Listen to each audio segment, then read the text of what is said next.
Hello friends, how are you? Welcome to Indira civil services with Anuj Patel. हम लोग बात कर रहे हैं करंट अफेयर्स की श्रृंखला में। करंट अफेयर्स की यह श्रृंखला 2021 के संदर्भ में है, जो अगर आप UPSC, UPPCS, other state PCS exam देते हैं या वनडे एग्जाम की कोई श्रृंखला जहां देते हैं, उनमें भी हेल्पफुल होगा। खासकर ये श्रृंखला आपको UPSC, UPPCS, other state PCS देख सकते हैं, जहां क्वेश्चन प्री कम मेंस के हिसाब से हैं, तो आप इसे देख सकते हैं। यूपीएससी,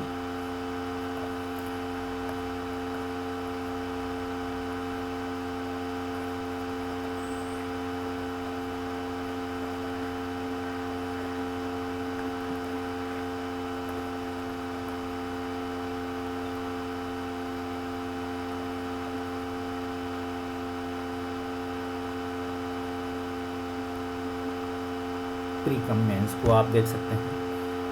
तो पृथ्वी के अक्ष में विस्थापन आप देखेंगे कैसे हुआ है। ये हालांकि करंट अफेयर्स का मुद्दा है, कैसे हुआ है ये देखेंगे, लेकिन कैसे हो रहा है, क्यों हो रहा है, तो हमको ज्योग्राफी के टॉपिक में चलना पड़ेगा। या आप देखेंगे shift of the earth axis, तो एक्स में बदलाव आ रहे हैं इसकी शिफ्ट में। तो आप देखेंगे हाल ही में एक अध्ययन से पता चला है, हालांकि अध्ययन होते रहते हैं ऐसे, जैसे क्या है, तो वैश्विक स्तर पर जलवायु परिवर्तन के चलते पृथ्वी के अक्ष पर, तो पृथ्वी का अक्ष आप जाएंगे झुका हुआ है, आपको विस्थापन में शिफ्ट हो रहा है। अच्छा, आप देख सकते हैं कि अक्ष किस बिंदु पर झुका हुआ है। और आप देखेंगे अमेरिकन जियो फिजिकल यूनियन है, इनकी यूनिट है ये एजीयू ने जियो फिजिकल रिसर्च लेटर्स के उक्त अध्ययन से प्रकाशित किया हुआ है। ये लेटर्स आपसे हालांकि पूछा जा सकता है कि किसका रिसर्च है, तो अमेरिकन जियोफिजिकल जो है यूनियन का जो है जियो रिसर्च है, लेटर्स है। आप देखेंगे इस अध्ययन में क्या बताया गया, इस रिसर्च में वैश्विक तापमान, ग्लोबल टेम्परेचर की बात में वृद्धि के हुआ क्यों बढ़, तो ऐसे पहला पॉइंट आया है कि जो टेम्परेचर में क्या है बढ़ोतरी हुई है, परिणाम स्वरूप वैश्विक स्तर पर जलवायु परिवर्तन देखने को मिल रहा है, जिसके कारण ग्लेशियर में आप जाएंगे तो एक्स अच्छा आप देखेंगे, या तो कहाँ जाएंगे, या तो उत्तरी ध्रुव पे जाएंगे या दक्षिणी ध्रुव पे जाएंगे। तो बीच में तो आपको विषुवत रेखा पे तो बर्फ़ मिलेगी नहीं, ठीक, 0 अंश पे, तो या तो ऊपर या नीचे। तो ग्लेशियर आपको या तो ऊपर की तरफ मिले, हालांकि ऐसा नहीं है कि जैसे ऊपर बढ़ेंगे वैसे जहाँ जहाँ आपको रॉक्स मिलेंगे, पहाड़ी मिलेंगी, या मौसम इस आधार पे ऋतु परिवर्तन है तो वो भी देखा जाएगा।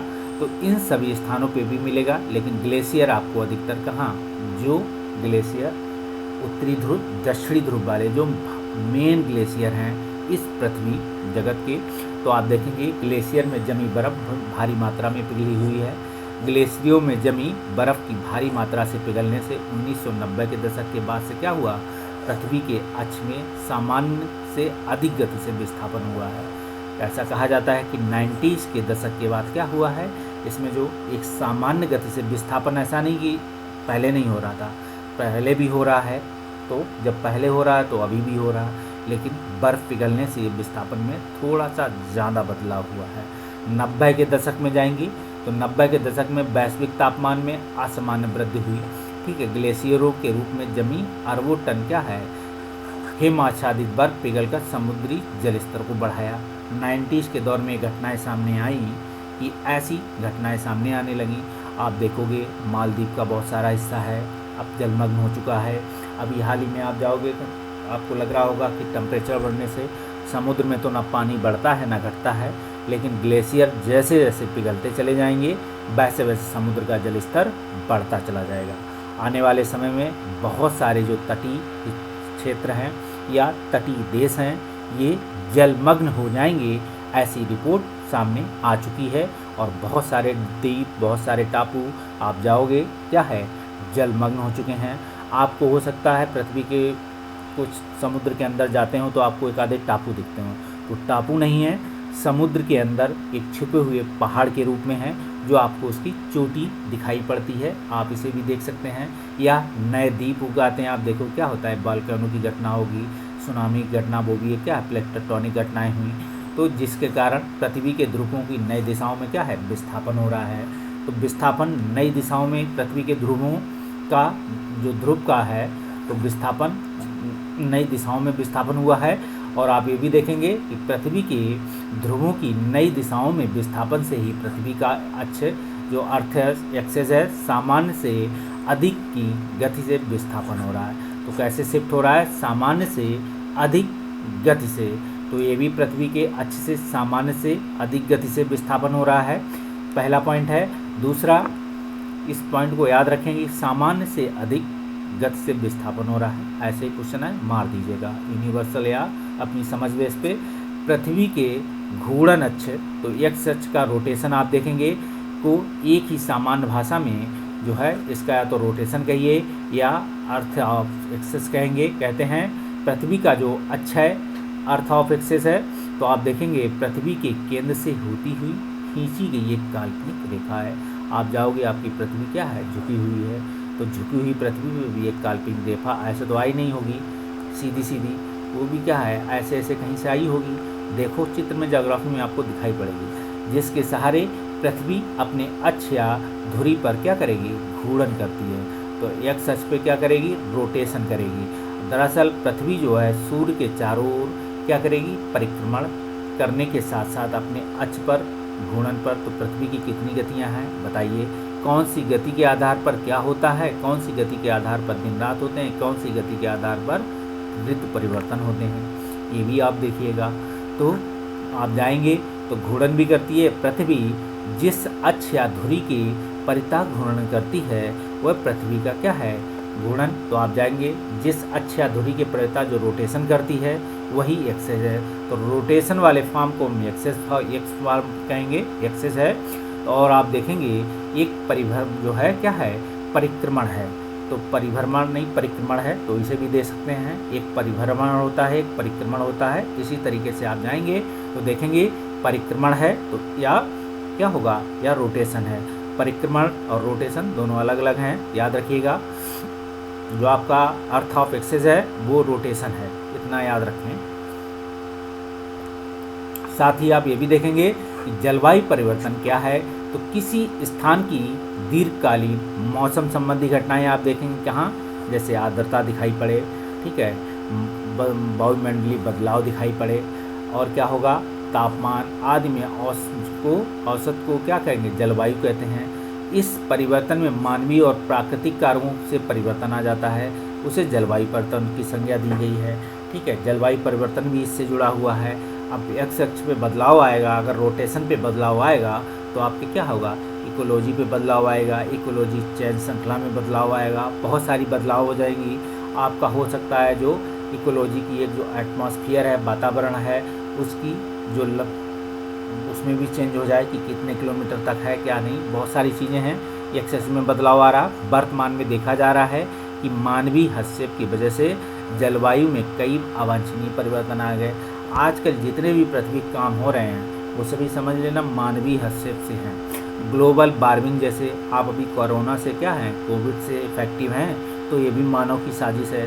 तो ग्लोबल वार्मिंग गैसों के उत्सर्जन के कारण क्या होगा? पृथ्वी का औसत तापमान काफ़ी बढ़ रहा है। ये भी आप देखेंगे कैसे तापमान बढ़ रहा है, जिसके कारण जलवायु परिवर्तन गंभीर होता चला जा रहा है। इन घटनाओं से हमेशा जलवायु परिवर्तन गंभीर ही होगा। आप देख सकते हैं जलवायु परिवर्तन के तहत तापमान में बढ़ोतरी होगी, बारिश का बदलाव का पैटर्न बदल जाएगा, ठीक है।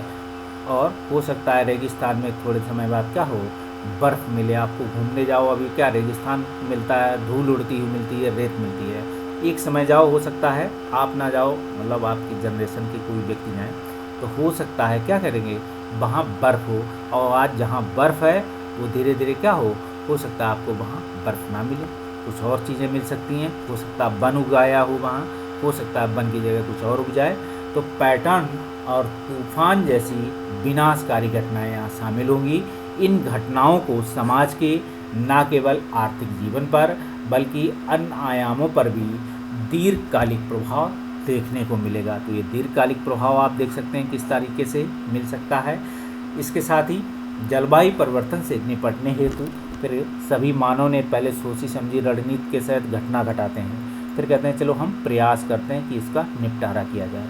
किसने ज़्यादा क्या किया? वैश्विक घटनाओं में जिम्मेदार है। तो जलवायु परिवर्तन पर आप देखेंगे एक पैनल गठित करेंगे, तो अंतर सरकारी पैनल गठित किया, जिसमें क्या है, विश्व के सभी देश बैठकर बात करेंगे। जलवायु परिवर्तन पर अंतर सरकारी पैनल जलवायु परिवर्तन से संबंधित वैज्ञानिक आकलन हेतु संयुक्त राष्ट्र का एक निकाय है। सबसे पूछा जाए कि आप क्या है, जो ये IPCC क्या है, तो कह देना यूएनओ का एक निकाय है। इसके साथ ही आप जाएंगे संयुक्त राष्ट्र जलवायु परिवर्तन फ्रेमवर्क सम्मेलन है, एक UNFCCC। तो आप देखेंगे यह एक क्या है, अंतरराष्ट्रीय समझौता है। ये अंतरराष्ट्रीय क्या है, एक समझौता का उद्देश्य, जिसका उद्देश्य है वायुमंडल में क्या करेंगे, ये ग्रीन हाउस गैसों के उत्सर्जन को नियंत्रित करना। यह समझौता 1992 के पृथ्वी सम्मेलन, तो 1992 का पृथ्वी सम्मेलन क्यों महत्वपूर्ण है, कोई खास निर्णय लिया गया है, आप इसको चेक करें। 1992 का जो अर्थ समिट है, इस समिट से पहले कोई समिट हुई थी जो इस समिट का आधार बनी, और पहली वो समिट कौन थी, ये भी आप देख सकते हैं। इसके साथ ही आप जाएंगे, समिट हुई है इसलिए मैंने आपका ध्यान आकर्षित करने की कोशिश किया, ठीक। तो आप देखेंगे पेरिस समझौता एक है, तो पेरिस समझौते में आएंगे, या हाल फिलहाल आप जाएंगे 2015 के ग्रीन हाउस गैसों को कम करने के लक्ष्य के साथ संपन्न पेरिस समझौते को ग्लोबल वार्मिंग को रोकने के लिए एक ऐतिहासिक समझौते को मान्यता प्राप्त है। पहले ये 12 होना था, फिर ये 15 चला गया। तो आप देखेंगे मान्यता प्राप्त है, क्या क्या इसमें लिए गए, पर जलवायु परिवर्तन से निपटने भारत के प्रयास, भारत सबसे ज़्यादा इसमें प्रयास किए, देख सकते हैं। तो जलवायु परिवर्तन पर राष्ट्रीय कार्य योजना बना डाली, ठीक है। तो आप देखेंगे NAPCC जो क्या करेगी, इसे वर्ष 2008 से शुभारंभ किया गया है। और आप ये भी देखेंगे इस कार्य योजना में मुख्यतः 8 मिशन हैं।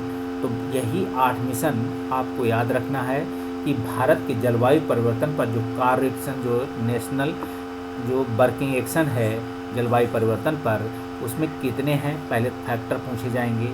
तो 8 फैक्टर हैं, याद रखिएगा। फिर ये कौन कौन से हैं, तो देखेंगे राष्ट्रीय सौर मिशन है। दूसरा सौर मिशन तो आपको जायजा में, क्योंकि भारत सोलर मिशन को बढ़ावा दे रही है।